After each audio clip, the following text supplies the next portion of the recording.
Subscribe now and press the bell icon. Never miss an update.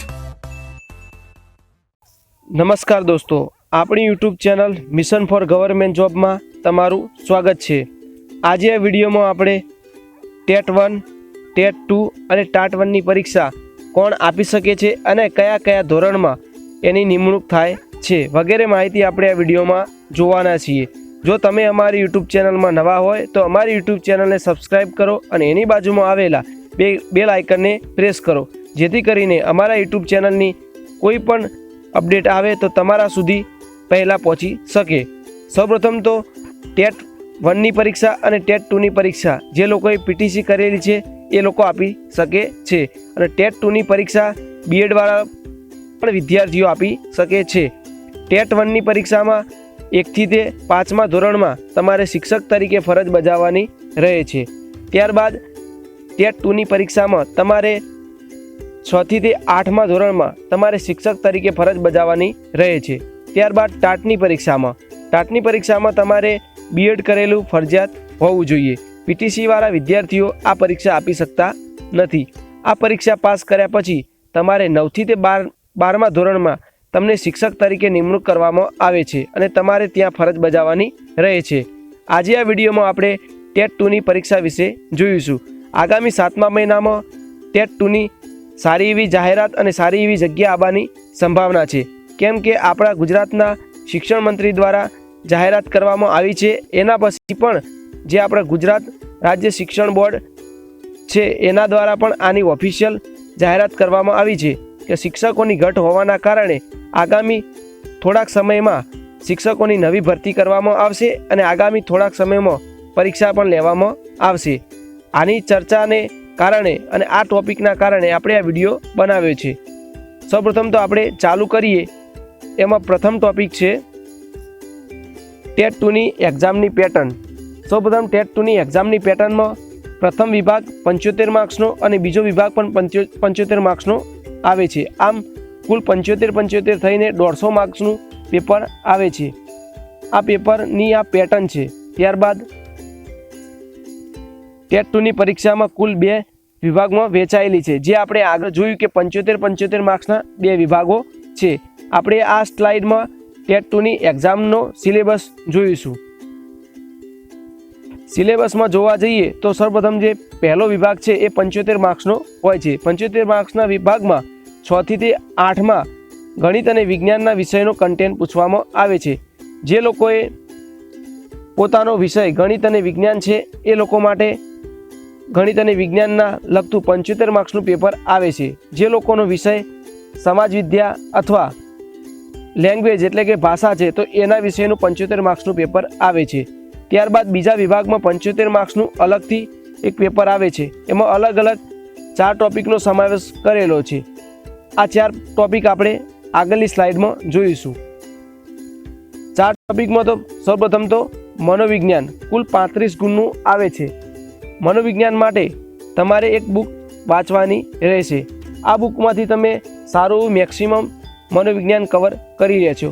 આ મનોવિજ્ઞાન જે તમે 11-12માં ભણો છો એ મનોવિજ્ઞાન નથી, કેમ કે આ મનોવિજ્ઞાન શૈક્ષણિક બાબતનું છે। કારણ કે તમારે વિદ્યાર્થીઓને કેવી રીતે રાખવા, વિદ્યાર્થીઓ સાથે કેવું વર્તન કરવું અને વિદ્યાર્થીઓની વાતો કેવી રીતે તમારે જાણવી અને વિદ્યાર્થીઓના હાવભાવ કેવી રીતે તમે સ્ટેજ ઉપર લાવી શકો છો એ વગેરે બાબતોનું આ મનોવિજ્ઞાન હોય છે। તો આના માટે તમારે અક્ષર પબ્લિકેશનની આ બુક છે, આ બુકનો જે ફોટો છે એ તમારી વાંચવાની રહે છે। તમે આ વાંચશો તો તમે મેક્સિમમ માર્ક્સ કવર કરી શકશો। ત્યારબાદ બીજો ટોપિક છે ગુજરાતી વ્યાકરણ। કુલ 15 ગુણનું ગુજરાતી વ્યાકરણ પૂછવામાં આવે છે।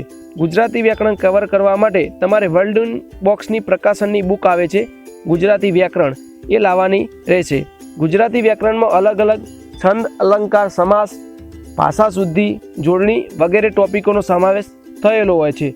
આ ટોપિકો તમે સારા એવા ક્લિયર કરો તો 15 માર્ક્સ કવર કરી શકો છો એમ છો। તો આ બુકનો ફોટો છે એ તમે ઓનલાઈન પણ ખરીદી કરી શકો છો અને બુક સ્ટોર ઉપર તમે પણ ખરીદી કરી શકો છો। ત્યારબાદ ત્રીજો ટોપિક છે અંગ્રેજી વ્યાકરણ। કુલ 15 ગુણનું અંગ્રેજી વ્યાકરણ પૂછવામાં આવે છે। અંગ્રેજી વ્યાકરણમાં અલગ અલગ ટોપિકો હોય છે, પ્રોનાઉન હોય છે, નાઉન્સ હોય છે, ટેન્સ હોય છે, એવા અલગ અલગ ટોપિકો તમારે કવર કરવાના રહે છે. એના માટે તમારે અક્ષર પબ્લિકેશનની આ બુક છે એ લાવવાની રહેશે. એ ક્લાસ 3ની પરીક્ષા માટે આ બુક ઇનફ છે. તમારે બીજી વધારાની કોઈ બુક ફેદવાની અથવા એ બુકને રિફર કરવાની કોઈ જરૂર નથી. ત્યારબાદ ચોથો ટોપિક છે જનરલ નોલેજ. કુલ 10થી તે 15 ગુણનું આ પૂછાય છે. આમાં 10 ગુણનું તો મિનિમમ પૂછાય જ છે, પણ અમુક ટાઈમે 15 ગુણનું પણ પૂછી શકે છે. એના માટે તમારે નવનીત જનરલ નોલેજની આ બુક તૈયાર કરવાની રહેશે. આ બુકમાંથી તમે મેક્સિમમ માર્ક્સ કવર કરી શકો છો, કેમ કે આના બારનો કોઈ પણ પ્રશ્ન હોવો એ અશક્યની વાત છે. કેમ કે તમારી જે પ્રમાણે પરીક્ષા છે એમાં 10થી 15 ગુણ જે પૂછાય છે એ આ બુક માટે ઇનફ છે. ત્યારબાદ એક અગત્યની નોંધ છે, આ રિઝલ્ટમાં તમારે 5 વર્ષ માટે માન્ય રહે છે. તમે જે પણ પરીક્ષા પાસ કરો છો એ 5 વર્ષ માટે આ રિઝલ્ટ માન્ય રહેશે. જ્યારે પણ ભરતી ભરવાનું ચાલુ થાય ત્યારે 5 વર્ષમાં જે વર્ષમાં તમારી સૌથી વધુ મેરિટ થયું હોય એ મેરિટ માન્ય રાખવામાં આવે છે. આ સુધારો 2018માં થયો હતો. આમ તો એવો સુધારો હતો કે જે તમે છેલ્લી પરીક્ષા આપી હોય એના માર્ક્સ ગણાતા. જ્યારે પરીક્ષામાં ગુજરાત સરકાર દ્વારા જ્યારે પણ ભરતી બહાર પાડવામાં આવતી કે અમુક જગ્યાઓ ભરવાની છે, તો તમે જે છેલ્લી પરીક્ષા આપી હોય એનું મેરિટ ગણાતું. પણ હવે એવી સિસ્ટમ રાખવામાં આવી નથી. તમે જે પણ 5 પરીક્ષાઓ આપી છે એમાંથી જેટલું પણ તમારું મેરિટ જે પણ પરીક્ષાનું હાઈએસ્ટ થતું હોય એ મેરિટ કાઉન્ટ કરવામાં આવશે. અને આપણે આગળ જે જોયું એમાં 75 માર્ક્સના જે પણ કન્ટેન્ટ હતા એમાંથી તમે જે 75 માર્ક્સનું તમારું પોતાનું જે સબ્જેક્ટનું કન્ટેન્ટ હોય છે એમાં તમે સારા એવા માર્ક્સ કવર કરી લો તો તમારે ટેન્શન રહેતું નથી. પણ બાકીના જે 75 માર્ક્સ છે એમાં ખરી કોમ્પિટિશન હોય છે. તમે એમાંથી જે મેક્સિમમ માર્ક્સ કવર કરો છો ત્યારબાદ તમે શિક્ષક બનવાને લાયકાત થરો છો.